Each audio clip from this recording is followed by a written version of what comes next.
ሰላም ጤና ይስጥልን ውድ የአሮማ ሚዲያ ቤተሰቦቻችን የሰዓቱን ዜናዎች እንደሚከተለው እናቀርባለን። አብራችሁን ቆዩ።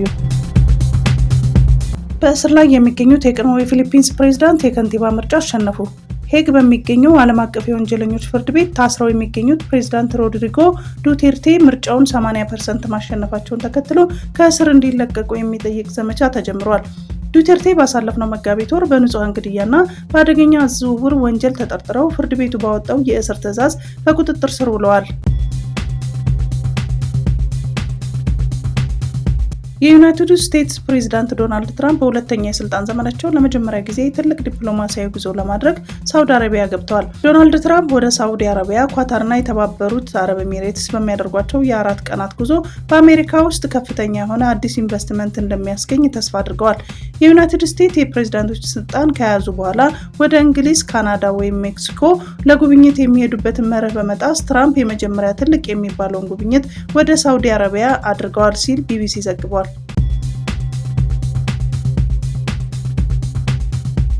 ዋጋው 100 ሚሊዮን ብር በላይ የሆነ አየር ላይ የሚበር መኪና ተሰራ። ከክሌን ቪዥን የመጡ ስሎቫኮች የሚበር መኪና አሳይተዋል። ኤርካር 2 የተባለው የአየር ላይ መኪና በ1 ደቂቃ ተኩል ውስጥ ወደ አውሮፕላንነት ይቀየራል። ከ3 ዓመታት በፊት ኩባንያው አንድ ፕሮቶታይፕ ያቀረበ ሲሆን አሁን ሞዴሉ የምስክር ወረቀት አግኝቷል። ከ200 በላይ የሙከራ በረራዎችን እያደረገ ሲሆን ለጅምላ ምርትም እየተዘጋጀ ነው። እስከ 1000 ኪሎ ሜትር ርቀት ድረስ የሚደርስ የበረራ ክልል የሚያክል ሲሆን በሰዓት 250 ኪሎ በፍጥነት አለው ተብሏል። ሽያጭ በሚቀጥለው ዓመት እንደሚጀምር ቃል ተገብቷል። ዋጋውም $800,000 ገደማ እንደሆነም ተዘግቧል። ዩናይትድ ኪንግደም እና አውሮፓን ዩክሬንን መደገፋቸውን ከቀጠሉ ከተሞቻቸው ይቃጠላሉ ስትል ሩሲያ አዛተች። የእንግሊዝ ጠቅላይ ሚኒስትር ሰር ኬር ስታርመር ከፈረንሳይ፣ ከጀርመን እና ከፖላንድ መሪዎች ጋር ጦርነቱ እንዳይበቃ ቅዳሜ ዕለት ከፕሬዝዳንት ዘለንስኪ ጋር በዩክሬን ተገናኝተዋል። በዩክሬን የተኩስ አቁም ስምምነት ለማድረግ የህብረቱ መሪዎች ውይይት አድርገዋል። ጠቅላይ ሚኒስትሩ ሩሲያ የ30 ቀናት ቅድመ ሁኔታ የለሽ እርቅን እንድትቀበል ጫናውን እየጨመረ በመምጣቱ ነው። ኬር ስታርመር የአውሮፓ አጋሮች ከአሜሪካ ጋር ሆነው ፑቲንን ለሰላም ፈቃደኛ እንዲሆኑ እየጠየቁ ነው። ነገር ግን ፑቲን ለሰላም ዝግጁ ካልሆኑ ማዕቀቡ የበለጠ ለማሳደግ ቃል ገብተዋል።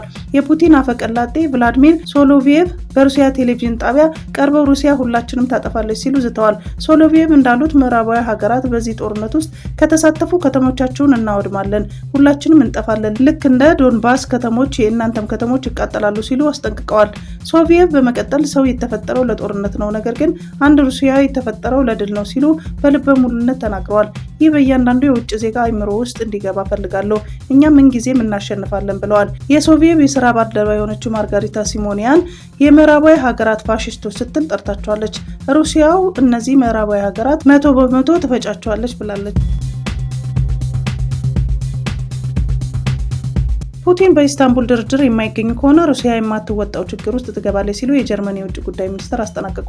የጀርመን የውጭ ጉዳይ ሚኒስትር ዋድፉል ዛሬ በሰጡት መግለጫ ፑቲን እውነተኛም የሰላም ፍላጎት ካለው ሐሙስ ዕለት ወደ ቱርክ መሄድ ይኖርበታል፣ በኢስታንቡል የሚደረገው ድርድር ሊያመልጠውም አይገባም ብለዋል። ሚኒስትሩን ጨምሮ ፕሬዝዳንት ፑቲን ሐሙስ ዕለት ወደ ኢስታንቡል ሄደው ከዘለንስኪ ጋር ካልተደራደሩ ውጤቱ ከባድ እንደሚሆን አሳስበዋል። በአጠቃላይ ሩሲያ ይህንን ጦርነት እንድትቀጥል ጀርመን አትፈቅድም ያሉት ሚኒስትሩ ሩሲያ በድርድሩ ላይ ካልተገኘች ጀርመን ምን እርምጃ ለመውሰድ እንዳቀደች ያሉት ነገር የለም። ይሁንና የጀርመን መከላከያ ሚኒስትር ቦሪስ ፒስቶሪየስ በሩሲያ ላይ ጠንከር ያለ ማዕቀብ መደረግ እንዳለበት ማሳሰባቸውን ዘግቧል። የእስራኤል ባለስልጣናት የትራምፕ የመካከለኛ ምስራቅ የጉዞ መርሃ ግብር ላይ ቴል አቪቭ እንድትጨመር ያደረጉት ሙከራ ሳይሳካ ቀረ። የእስራኤል ጠቅላይ ሚኒስትር ቤንያሚን ኔታንያሁ ዶናልድ ትራምፕን በዚህ ዓመት መጀመሪያ ወደ ዋይት ሃውስ ከተመለሱ በኋላ የመጀመሪያው የውጭ ሀገር መሪ በመሆን በዋሽንግተን መጋበዛቸው ይታወሳል። አሁን ላይ ትራምፕ ለመጀመሪያ ጊዜ ትልቅ የውጭ ጉዟቸውን በመካከለኛው ምስራቅ እያደረጉ ይገኛሉ። ነገር ግን የጉዞ ፕሮግራማቸው በተለይ እስራኤልን አላካተተም። የእስራኤል ባለስልጣናት የትራምፕ አስተዳደር ሀገራቸውን እንዲጎበኙና በትራምፕ የጉዞ መርሃ ግብር ለመጨመር ቢወተውቱም ጥረቱ ከንቱ ሆኖ ቀርቷል። በእስራኤል የአሜሪካ አምባሳደር ማይክ ሃካቢ ቅዳሜ ዕለት የዩናይትድ ስቴትስ እና የእስራኤል ግንኙነት ጠንካራ መሆኑን ቢያረጋግጡም ከቅርብ ጊዜ የአሜሪካ ዲፕሎማሲያዊ ጥረቶች ጋር ተያይዞ አሜሪካ በቀጠናው ውስጥ ቅድሚያ ለምትሰጣቸው ጉዳዮች ከረጅም ጊዜ ወዳጇ ይልቅ ወደ ሌሎች ፊቷን እያዞረች ሊሆን እንደሚችል ይጠቁማሉ።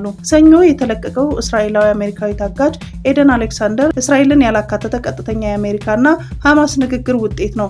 ሌሎች የዩናይትድ ስቴትስ እርምጃዎችን በየመን ከሚገኙ የሀውቲ አማጽያን ጋር የተኩስ አቁም ስምምነት መደረሱን ከእስራኤል እውቅና ውጭ ነበር።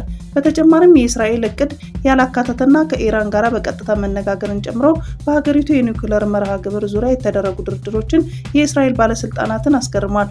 የትራምፕ ሁለተኛ የስልጣን ዘመን የጀመረው በግላቸው ተደራዳሪ ስቲቭ ዊትኮቭ ኔታንያሁ የጋዛ እስረኞችን ልውውጥ ለማድረግና ጊዜያዊ የተኩስ አቁም ስምምነት ለማድረግ ፈቃደኛ ባለመሆናቸው ኔታንያሁ ላይ ቅራኔ ይዘው ነበር። በሚያዝያ ወር ኔታንያሁ የንግድ ድርድሮች ወደ ዋይት ሀውስ ለሁለተኛ ጊዜ ቢጎበኙም ሁለቱ ሀገራት እስካሁን ስምምነት ላይ አልደረሱም። በዚህ የመካከለኛ ምስራቅ ሀገራት ጉዞ ላይ የኢኮኖሚ ጉዳዮች ከዲፕሎማሲያዊ ወይም ከደህንነት ጉዳዮች ይልቅ የትራምፕ አስተዳደር ቅድሚያ ከሚሰጣቸው ዝርዝር ውስጥ ይገኛሉ። በዚያ መለኪያ የአረብ ሀገራት ከፍተኛ የሀብት ክምችት ያላቸው በመሆኑ ኔታንያሁ ምንም እንኳን በዋይት ሀውስ ጽሕፈት ቤት በተደጋጋሚ ቢመጡም ከእስራኤል የበለጠ ጥቅም የአረብ ሀገራቱ እንደሚያስገኙ ታምኖባቸዋል። የእንግሊዙ ጠቅላይ ሚኒስትር ኪር ስታርመር ጥብቅ የኢሚግሬሽን ሕጎችን በማውጣት ወደ ሀገራቸው የሚገቡ ሰዎችን ቁጥር እንደሚቀንሱ ተናገሩ። ጠቅላይ ሚኒስትሩ በአዲሱ እቅዳቸው መሰረት በ2029 ወደ ሀገራቸው የሚገቡ ሰዎች ቁጥርና የሚወጡ ዜጎች ቁጥር እንደሚቀንስ ተናግረዋል። በአዲሱ የኢሚግሬሽን እቅድ መሰረትም እንግሊዝኛ ቋንቋ መናገር እንደ አንድ መስፈርት የተጠቀመ ሲሆን ጠቅላይ ሚኒስትሩ በማህበራዊ ገጻቸው ባጋሩት ጽሑፍም በዩናይትድ ኪንግደም ለመኖር እንግሊዝኛ መናገር ይገባል ብለዋል።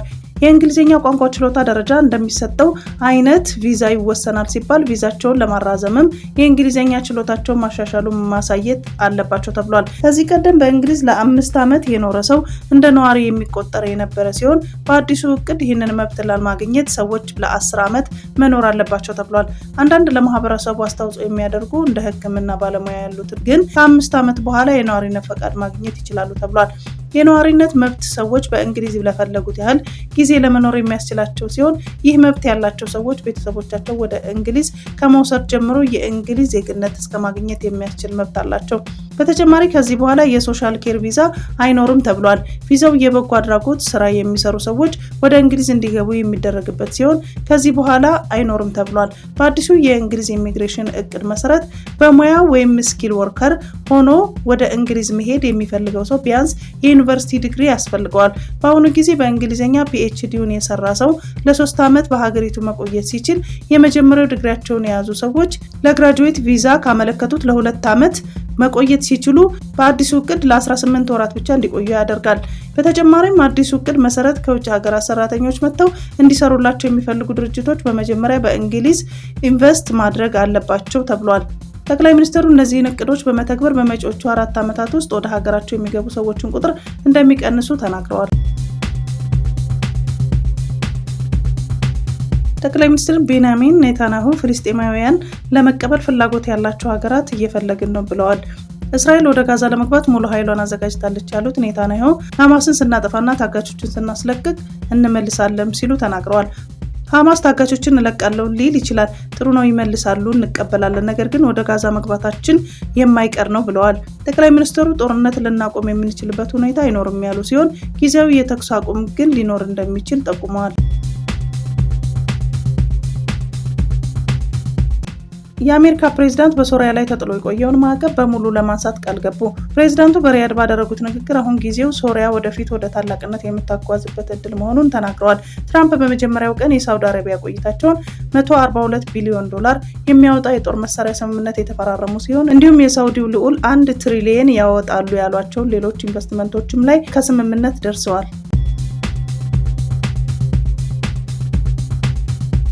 የትግራይ ክልላዊ ጊዜያዊ አስተዳደር የኢትዮጵያ አየር መንገድ ያደረገውን የጉዞ ክልከላ እንዲያነሳ ጠየቀ። የጊዜያዊ አስተዳደሩ ባህልና ቱሪዝም ቢሮ ዛሬ ግንቦት 9 ቀን 2017 ዓ.ም ለፌዴራሉ ቱሪዝም ሚኒስቴር በጻፈው ደብዳቤ ከፕሪቶሪያል የሰላም ስምምነት ወዲህ ወደ ትግራይ የተቋረጠውን የቱሪዝም እንቅስቃሴ ማነቃቃት፣ የተበላሸውን የክልሉን ምስል ዳግም መገንባት፣ ሰላምና መረጋጋት ማጎልበትና መሰል ስራዎችን እያከናወነ መሆኑን አውስቷል።